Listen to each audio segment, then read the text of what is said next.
역대상 22장 17절에서 19절까지 말씀을 우리 다같이 하나님께서 여러분 자신에게 주시는 생명의 말씀으로 다같이 합독하겠습니다. 다윗이 또 이스라엘 모든 방백에게 명령하여 그의 아들 솔로몬을 도우라 하여 이르되 너희 하나님 여호와께서 너희와 함께 계시지 아니하시느냐? 사면으로 너희에게 평안함을 주지 아니하셨느냐? 이 땅 주민을 내 손에 넘기사 이 땅으로 여호와와 그의 백성 앞에 복종하게 하셨나니 이제 너희는 마음과 뜻을 바쳐서 너희의 하나님 여호와를 구하라. 그리고 일어나서 여호와 하나님의 성전을 건축하고 여호와의 언약궤와 하나님 성전의 기름을 가져다가 여호와의 이름을 위하여 건축한 성전에 드리게 하라 하였더라. 아멘. 지난주에는 22장에 기록된 말씀 가운데서 다윗이 그토록 원했던 여호와를 위한 성전을 건축하지 못하게 되어졌고요. 그리고 솔로몬에게 그 사명을 맡기시는 장면을 우리가 보았습니다. 이것을 통해서 우리는 많이 그랬잖아요. 다윗이 왜 성전을 못 지었나? 피를 많이 흘렸기 때문에, 전쟁을 많이 했기 때문에 그렇게 말하고 끝낸 경우들이 많습니다. 그러나 저는 한 발짝 더 나아갔습니다. 그것으로 끝나면 우리 모두도 다 실패잖아요. 성전을 못 지었다라고 그를 불평할 것이 아니라, 그를 탓할 것이 아니라 사명이 다른 겁니다 라고 하는 말씀을 드렸습니다. 성전 짓는 것은 솔로몬에게 있는 사명이었고, 다윗에게 주신 하나님의 사명은 신정국가, 하나님이 다스리시는 나라를 다윗에게 주신 사명이었다라고 말씀을 받았습니다. 오늘은 이제 그 후에 다윗이 솔로몬을 통하여 성전을 짓게 되어지는데 그것에 대하여 한마디 하는 거예요. 뭐라고 말씀하시느냐? 17절에 보니까 다윗이 또 이스라엘 모든 방백에게 명령하여, 이스라엘의 방백은 지도자들입니다. 그들에게 명령하는 거예요. 그러면서 말하기를 아들 솔로몬을 도우라. 아들 솔로몬을 도우래요. 그러면서 쭉 이야기를 합니다. 자, 한 가지 도우라. 동사지요. 돕는 거니까요. 동사입니다. 오늘 설교 제목이 세 가지 동사, 그거를 말씀했어요. 여러분들이 한번 찾아보십시오. 그거 한 가지입니다. 도우라. 그리고 19절 말씀을 통해서 동사 세 가지를 기억하라고 했으니까요. 두 가지를 한번 더 찾아보세요. 19절에서. 한번 제가 드리고자 하는 말씀과 맞는지 한번 말씀해 주십시오. 뭐가 있습니까? 구하라. 또 하나는? 네? 성전을 드리게 하라. 성전을 드리게 하라. 아, 그래서 제가 여쭙는 거예요. 드리게 하라. 드리는 것도 동사입니다. 그런데 한 가지만 더 찾으면 돼요. 뭘 찾으면 좋을까? 뭐를 이야기하면 좋을까? 바쳐서. 자, 구하라 다음에 그리고 일어나서 여호와 하나님의 성전을, 일어나서도 동사고요, 건축하고도 동사고요, 여호와의 언약궤와 하나님의 성전의 기물을 가져다가도 동사고요, 성전을 드리게 하라, 드리게도 동사입니다. 바치는 것도. 뭐를 하나로 축약하면 좋을까요? 일어나서입니다. 일어나서 건축하고 가져다가 드리는 거예요. 그렇죠? 그래서 제가 지금 드리고자 하는 세 가지의 동사는 도우라, 솔로몬을 도우라, 여호와를 구하라, 그리고 일어나라. 일어나서 뭐를 해야 돼요? 건축하고 가져다가 드리는 겁니다. 이렇게 말씀을 드리고자 합니다. 세 가지 동사예요. 하나님을 위하여, 하나님의 영광을 위하여 오늘 기록되어진 말씀 가운데 세 가지 동사를 실행하는 여러분들 되시기를 바랍니다. 자, 도우라고 말씀합니다. 17절 끝에 솔로몬을 도우라. 하나님의 역사는 홀로 되어지는 경우가 없습니다. 만약에 누구에게 말 안 하고 나 혼자 했어라고 말하는 그런 분들이 있을지 모르겠지만, 그러나 그를 위하여 중보기도 한 사람들이 있었다라고 하는 것 기억하시기 바랍니다. 도우라, 하나님의 역사는 합력하는 일에서 일어납니다. 솔로몬 혼자서 할 수 있는 것이 아니라고 하는 것을 다윗이 말하고 있는 것입니다. 하나님에게도 사람이 필요했고요. 왜 하나님이 홀로 하시지? 능력이 전능자이신데, 그런데 하나님도 사람이 필요했습니다. 예수님도 사람이 필요했습니다. 성경에 기록되어진 많은 영웅들 역시 자기 홀로 어떠한 사역을 감당한 것이 아니라 함께 했다라고 하는 사실을 기억하시기 바랍니다. 고린도전서 12장 12절에 보니까 몸은 하나인데 많은 지체가 있고 또 몸의 지체가 많으나 한 몸임을 이것처럼 그리스도도 그렇다. 그래서 저는 이 고린도전서의 이 한 지체의 말씀을 보면서 저는 이렇게 정리했습니다. 서로 다른 기능을 가진 한 몸. 서로 다른 기능을 가진 한 몸. 이것이 하나님의 역사 가운데 절대적으로 필요한 거예요. 우리도 그렇잖아요. 우리 한 몸이잖아요. 한 몸입니다.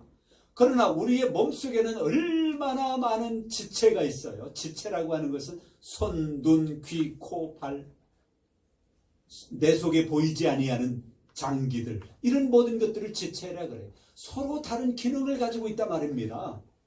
그런데 결국은 나야 한 몸이야. 하나님의 역사는 그렇게 이루어집니다. 그렇기 때문에 여러분들 하나님의 사역을 감당하는 사람들을 그렇게 도우시기를 바랍니다. 서로 다른 기능을 가진 한 몸이에요. 교회라고 말하잖아요. 교회에는 많은 사람들이 있습니다. 그 가운데 서로 다른 기능을 가지고 사역하는 사람들이 있어요. 하나님의 영광을 위하여, 교회를 위하여, 세상을 유익하게 하기 위한 아름다운 사역들을 감당해 나아가 어떻게? 서로 다른 기능을 가지고. 그러나 그것이 결국 하나가 되어질 때에는 한 몸, 서울 강남 경찰서 교회로 하나님으로 귀속되어지는 거예요. 그래서 우리는 서로 돕고 돕는 그런 사역이 되어져야 하는 것입니다. 하나님의 사역자들을 도우시기 바랍니다. 저를 도와주십시오. 여러분 서로 도와주십시오. 기도해 주십시오. 이끌어 주십시오. 두 번째는요, 구하라고 말씀합니다. 19절에 이제 너희는 마음과 뜻을 바쳐서 너희 하나님 여호와를 구하라. 그런데 제가 긴 시간 묵상하게 만든 말씀이 이 말씀이에요. 지금 솔로몬을 통하여 여호와를 위한 하나님의 성전을 건축하는 일인데 그것을 위해서 기도하라고 말씀하지 않고요. 다윗은 너희는 마음과 뜻을 바쳐서 너희 하나님 여호와를 구하래. 기도하라고 하는 거잖아요. 하나님, 솔로몬을 통하여 성전 잘 건축하게 해주십시오. 방해자들이 없게 해주십시오. 이렇게 기도해야 할 터인데, 그렇게 기도하라고 이야기해야 될 터인데 그렇게 하지 않았다는 거예요. 하나님을 구하라. 왜 그랬을까? 이게 기도의 원칙이에요. 하나님을 구하는 겁니다. 하나님께 의지하는 겁니다. 하나님께 피하는 것입니다. 하나님께 감사하는 것입니다. 하나님을 구하면 하나님이 우리의 사정을 다 아시는지라 다 도와주시는 거예요. 아멘? 하나님을 구하면 하나님이 우리에게 오셔서 그래, 너 솔로몬을 통하여 성전 지을 거지? 이것이 필요하구나. 이게 이렇게 해야 되겠구나. 하나님이 다 아시는 분이셔요. 우리의 머리털 끝까지 다 세시는 분, 우리의 속을 다 아시는 분, 여호와 하나님. 여러분들에게 구할 것이 있을 때에 그것을 놓고 그것만 가지고 부르짖지 마시고 하나님을 구하십시오. 하나님 내게 오세요. 나와 함께 해주세요. 나를 도와주세요. 어떻게? 마음과 뜻을 바쳐서. 마음과 뜻을 바쳐서. 예배 내려오기 전에 어떤 분이 오셔서요. 전화 통화를 하시는 거예요. 전화 통화를 제가 제 일을 보면서 들어보니까 누군가에게 기도해 줄게. 기도하자. 우리 기도하자. 기도해 줄게. 그러면서 통화를 하셔. 끝나고 나서 들어본 즉슨 친구가 이분에게 기도 부탁을 하는 거예요. 와, 그 모습이 얼마나 아름다워. 그럼 안 해줄 수 있어요? 기도해 줘야지. 뻥치면 안 되잖아요. 기도해 줘야 되지. 서로 서로를 위해서 기도해 줄 수 있다고 하는 사람, 기도 부탁할 수 있다라고 하는 것이 얼마나 감사한지요. 그런 분들 만드시기 바랍니다. 아멘. 그리고 가장 중요한 기도의 원칙은 하나님을 구하시기 바랍니다. 아멘. 그것만 이야기하지 마시고 하나님을 구하시면 하나님이 오셔서 우리의 사정을 다 아시는지라 다 응답해 주실 줄 믿습니다. 아멘. 하나님을 구하고 하나님의 뜻을 구하는 거예요.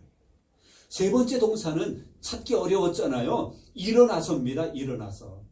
일어난다라고 하는 것은 무슨 액션이에요. 뭔가를 하기 위한 거예요. 그래서 뒤에도 동사가 건축하고 가져다가 들이게 하라. 다 동사지만 이 동사는 일어나는 것에 다 들어가 있는 거예요. 이것을 위해서 일어나는 거예요. 여러분, 무엇인가를 위해서 일어나는 여러분들 되시기를 바랍니다. 하나님의 사역을 위하여, 우리의 공동체의 유익을 위하여 우리는 일어나서 그것을 실행하는 사람들이 되어야 하는 거예요. 하나님을 위하여 세 가지 동사를 실행하라.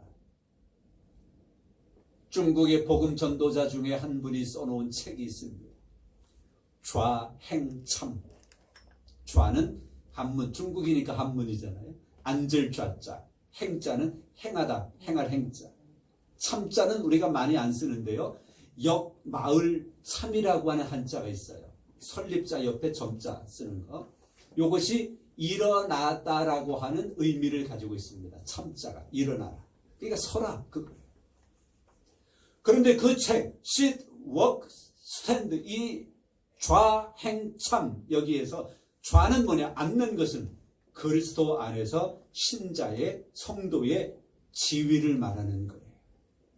우리의, 다른 말로 말하면 우리의 위치가 어디에 있어야 하느냐. 신자, 성도의 위치는 어디에 있어야, 앉아 있어야 하느냐. 항상 그리스도 앞에, 하나님 앞에 우리는 앉아 있어요. 뭐예요? 하나님의 말씀을 받기 위해서. 하나님의 말씀을 받는 거예요. 하나님과 교제하는 거예요. 좌, 앉으라. 하나님 앞에, 그리스도 앞에 앉으라. 행하라. 이것은 세상을 살아가는 성도의 생활의 태도입니다. 세상을 살아가는 성도들의 생활. 행하는 거예요. 성도로서의 삶을 살아가라고 하는 거예요. 그래야죠. 그렇죠? 어디에 가서든지 나는 하나님의 사람이야. 나는 그리스도인이야. 예수 믿는 사람이야. 그 삶을 살아가야지요. 예배 드릴 때는 예배 드리고, 기도할 때는 기도하고, 전도할 때는 전도하고, 봉사할 때는 봉사. 행하는 겁니다. 실천하라는 거예요.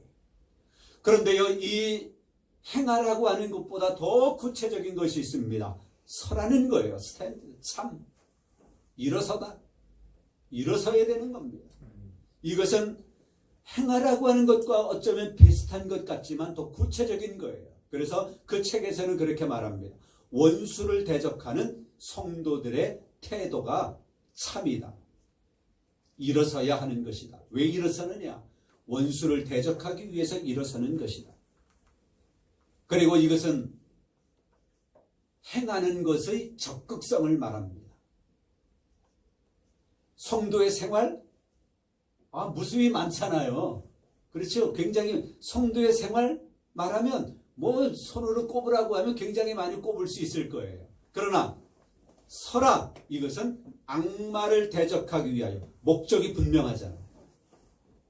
그래서 이것을 좀 더 풀어놓으면 행하는 것의 적극성을 가지고 확실한 목적을 두고 살아가라고 하는 것입니다. 하나님을 위한 사역의 실천자가 되어야 한다라고 하는 것입니다. 하나님의 영광을 위하여, 우리의 사역을 위하여 그렇게 서야 되는 것입니다.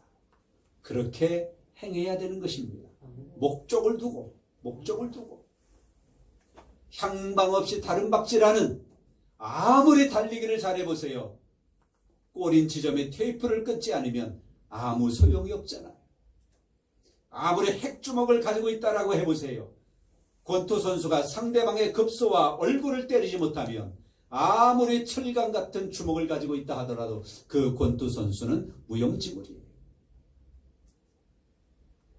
여러분의 신앙에 있어서 확실한 목적을 가지고 서서 일어서서 그것을 실천하면서 원수를 대적하고 하나님께 영광 돌리는 여러분들 되시기를 바랍니다. 도우라, 함께 도우십시오. 하나님을 구하고 서로를 위하여 기도해 주십시오. 분명한 목적을 가지고 일어서십시오. 이것이 하나님의 기쁨이 되어질 것입니다.